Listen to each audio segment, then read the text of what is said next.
बिस्मिल्लाहिर्रहमानिर्रहीम। हमारा टॉपिक है बेस हाइड्रोलाइसिस और इसमें हम देखेंगे कि SN1 conjugate base CB mechanism क्या होता है।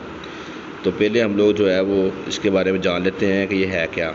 ये वो रिएक्शन है जो कि फॉलो करता है SN1 मैकेनिज़्म को, लेकिन जो है जो काइनेटिक्स है इसकी वो एक्चुअली सेकेंड ऑर्डर होती है। तो काइनेटिक्स यानी कि बता रही है कि ये सेकेंड ऑर्डर है, लेकिन जो मैकेनिज़्म है वो फ़र्स्ट ऑर्डर या SN1 मैकेनिज़्म है। तो ये इसकी जो है ख़ास बात है। तो रिएक्शन में हम एग्ज़ाम्पल लेके देखते हैं। तो हमारे पास कोबाल्ट का कॉम्प्लेक्स है जिसमें जो OH माइनस है हमारा बेस है हमारी, ये क्लोरीन को यहाँ से निकालेगी। तो फर्स्ट स्टेप में क्या हो रहा है, फर्स्ट स्टेप में जो बेस है वो अटैक करती है प्रोटॉन पे जो कि अमोनिया में मौजूद है।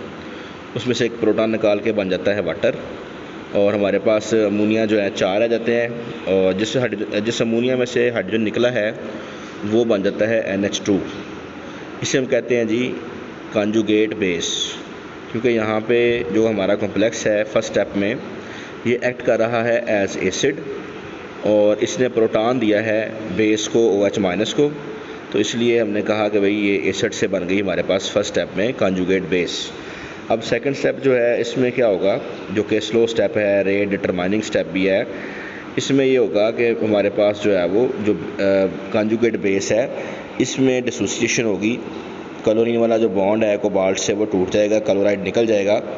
तो हमारे पास बन जाएगा cobalt NH3 whole fries NH2 whole 2+। तो ये जो हमारे पास अब क्लोराइड निकलने से बन गया है, थर्ड स्टेप के अंदर इसको हम देखेंगे कि वाटर आ रहा है और आके प्रोटॉन दे रहा है NH2 को। तो NH2 को जब प्रोटॉन मिलेगा तो वो बन जाएगा एक अमोनिया, और अमोनिया जो है वो हमारे 4 से फिर 5 हो जाएंगे। और उसके बाद क्या होगा कि जो है वो जो वाटर आ रहा है उसने प्रोटॉन दे दिया NH2 को, तो बाकी जो OH है वो मेटल के साथ जो है बाइंड करके हमारे पास बन जाएगी product cobalt NH3 whole 5 OH whole 2+। ये फर्स्ट स्टेप है। तो सबसे पहले हम जो है फर्स्ट स्टेप जो है उसका लिखते हैं equilibrium constant K, capital K बड़ा K जो है ये बराबर किसके होगा। तो जो हमारे पास प्रोडक्ट्स हैं उनकी कंसंट्रेशन ऊपर आ जाएगी, और उसमें क्या है कॉन्जुगेट बेस की कंसंट्रेशन है, और जो हमारा सॉल्वेंट है वाटर उसकी कंसंट्रेशन है, और जो हमारे रिएक्टेंट्स हैं उनकी जो कंसंट्रेशन है वो आ जाएगी नीचे हमारे पास। तो ये हमारा जो इक्विलिब्रियम कांस्टेंट आ गया फर्स्ट रिएक्शन के लिए, क्योंकि ये रिवर्सिबल रिएक्शन है इसके लिए हम इक्विलिब्रियम कांस्टेंट लिखते हैं। उसके बाद जो रेट है हमारा वो डिपेंड करता है स्लो स्टेप पे।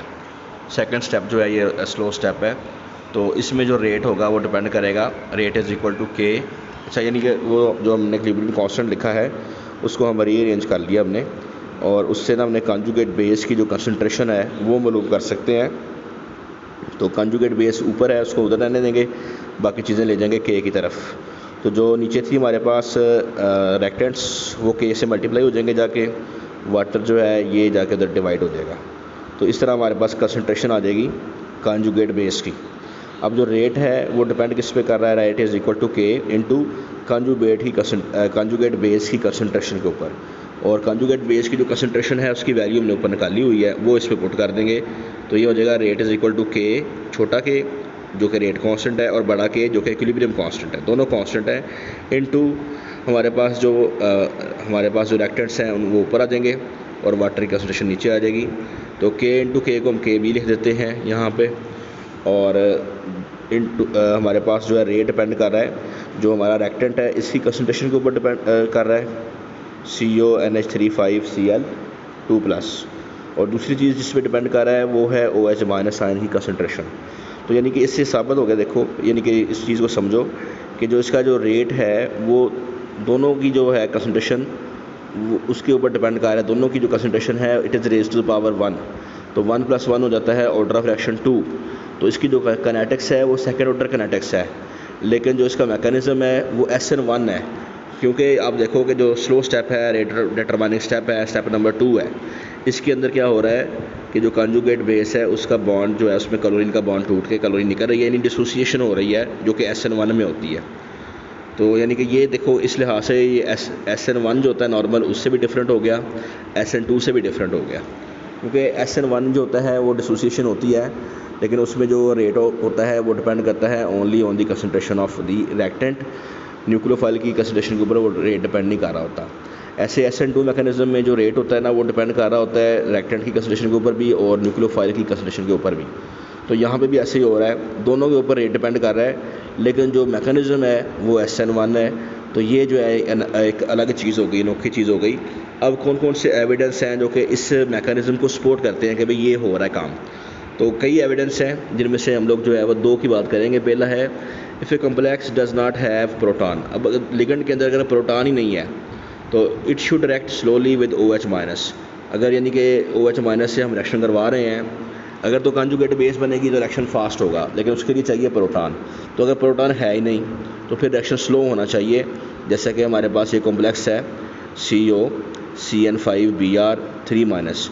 अब इसका जो रेट है वो स्लो होता है, जिससे साबित होता है कि भाई ये जो मैकेनिज्म है हमारा ये कंजुगेट बेस के थ्रू होता है, और अगर कंजुगेट बेस नहीं बनेगी तो फिर रिएक्शन क्या हो जाएगा, स्लो हो जाएगा। सेकंड जो हमारे पास एविडेंस है वो ये है कि अगर हमने जो ऊपर रिएक्शन पढ़ा है, अगर उसके अंदर हम H2O2 ऐड कर देते हैं तो H2O2 ऐड करने से क्या होगा, वहाँ पे जो H2O2 है ये रिएक्ट करेगा OH- से और बना देगा वाटर प्लस OH2-।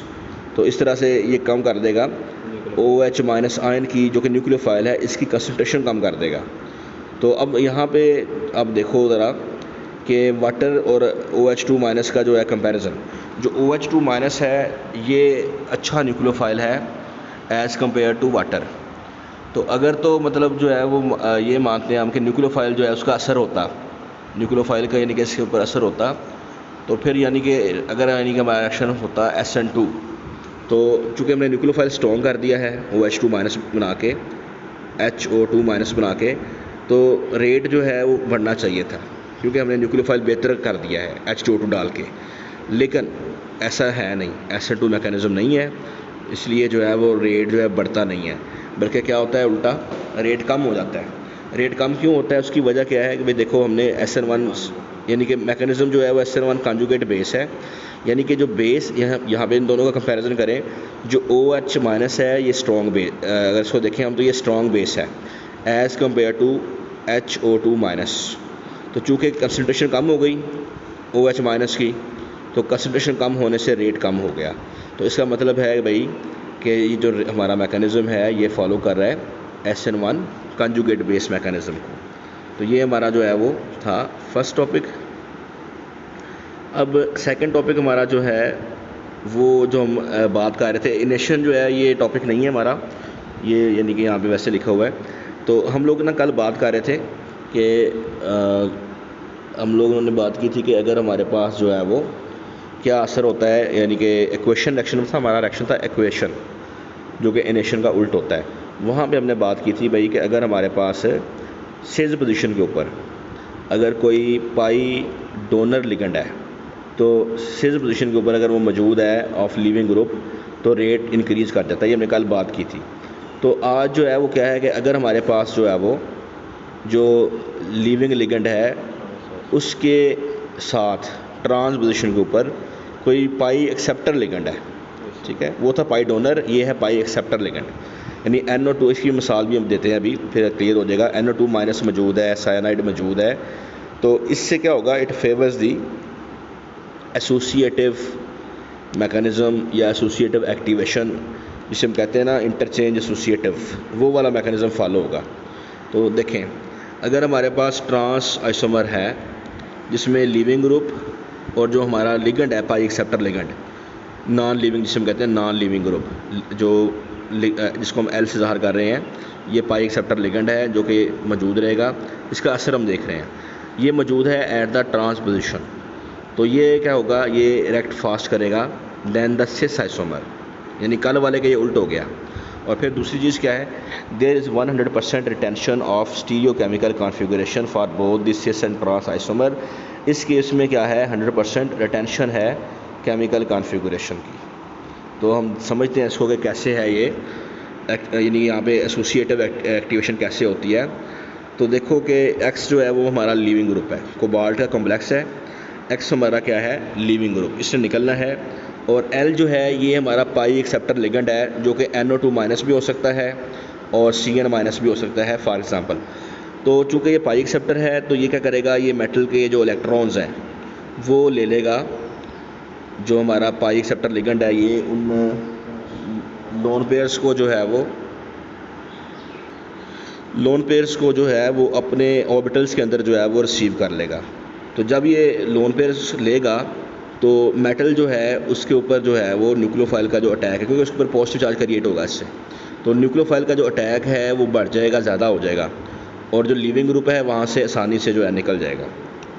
तो इस केस में जो है ट्रांसपोजिशन जो है उस पर जो है वो ज़्यादा रिएक्शन होता है। उसकी वजह क्या है वो भी मैं बताता हूँ आपको।